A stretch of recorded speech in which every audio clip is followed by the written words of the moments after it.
বাড়ি থেকে বের হইলাম মোটামুটি ২-৩টা কারণে। তো প্রথমত আমাদের একটা বল কিনতে হবে।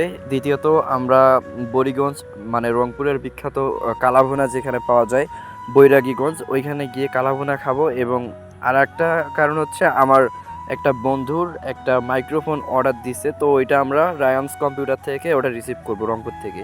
তো আমরা এখন বের হইলাম, তো আমি মোটামুটি বের হইলাম এবং দেখবো যে ওরা দোকান এর পাড়ে আছে কিনা।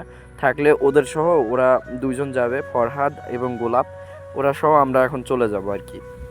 তো দেখতে থাকুন কি হয়। তো আমি আসলাম মোটামুটি এইখানে, আসার পর এইখানে দেখবো যে ওরা আছে কিনা। তো এইখানে এসে দেখার পর দেখি যে ওরা এখানে আছে এবং ওরা এখানে ফ্রি ফায়ার খেলতেছে।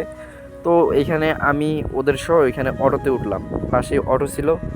তো এইখানে আমরা অটোতে উঠলাম এবং গোলাপ যাবে না, আমরা দুইজন যাব, আমি আর আমার একটা বন্ধু। তো আমরা পুরোটা ভিডিও করতে পারিনি, আমরা জাস্ট রংপুর থেকে ব্যাক করার টাইমে একটু ভিডিও নিয়েছি। এবং এইখানে আমি একটা ফুটবল কিনেছি এবং হচ্ছে রায়ান্স কম্পিউটার থেকে ওর মাইক্রোফোনটা অলরেডি নিয়েছে। এবং বৈরাগীগঞ্জ এসে আমরা এখানে কালাভুনা অর্ডার দিয়েছিলাম, কালাভুনা অর্ডার দেওয়ার পর এখান থেকে আমরা খাচ্ছি। তো এর একটু মন খারাপ, কারণ হচ্ছে তার পিস কম পড়েছিল বা পিস খারাপ দিয়েছে। তো মোটামুটি যা দিয়েছে আমার তাতেই হয়ে গেছে। খাবার মোটামুটি ভালো ছিল, তবে কোয়ান্টিটি একটু কম মনে হয়েছে। তবে আলহামদুলিল্লাহ, যা ছিল আলহামদুলিল্লাহ।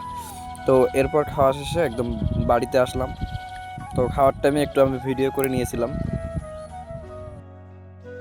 খাওয়া শেষে আমরা এখানে একটা দই খেলাম এবং বাইরে বের হয়ে পান নিয়ে খেতে খেতে আমরা চলে আসছি আর কি। আর এইখানে হাতে দেখতে পাচ্ছেন বল, তারপর মাইক্রোফোন, সব কিছু কিন্তু হাতে ছিল। তো দেখা হবে পরের ভিডিওতে। আল্লাহ হাফিজ।